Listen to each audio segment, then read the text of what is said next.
barxadda weyn ee Engineer Yariso Stadium waxaa galabta lagu soo gabagabeeyay tartanka degmooyinka gobolka Banaadir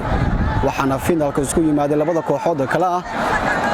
waa degmada Cabdilcaziz waliba degmada Shangaani iyaduna nasiib ay u yeelatay degmada Shangaani in ay ku guuleysato tartanka degmooyinka gobolka Banaadir gool gaarsiisan 2 gool iyo waxba ayay Shangaani ku qaarjisay dhigeeda degmada Cabdilcaziz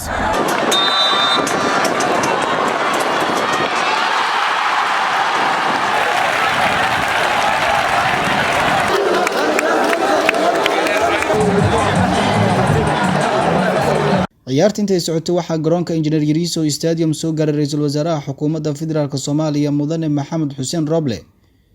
gudoomiyaha gobolka Banaadir Cumar Maxamuud Maxamed Cumar Filish wasiirka dhalinyarada iyo ciyaaraha Soomaaliya Xamza Saciid Xamza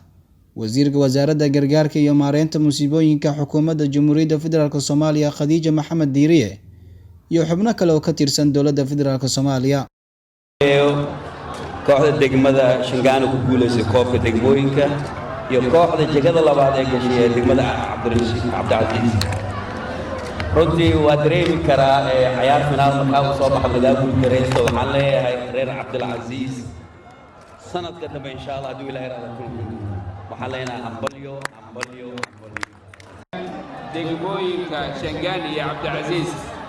sharaf ayay noo tahay waa Ilaahay mahadiis ilaahay si habsami ah ay noogu qabsooday ciyaartaas waxaan rabaa markaa waqtiga oo aad u yar dartiis inaan ku soo dhaweeyo wasiirka isboortiga iyo dhalinyarada dowladda federaalka Soomaaliya waxaa maanta farxadii ah inaan ka qayb galo ciyaaraha degmooyinka gobolka Banaadir ee kubadda cagta waxaan leeyahay marka koowaad hambalyo kooxda Shangaani maasha Allah waxaan kaloo u hambalyeeyaa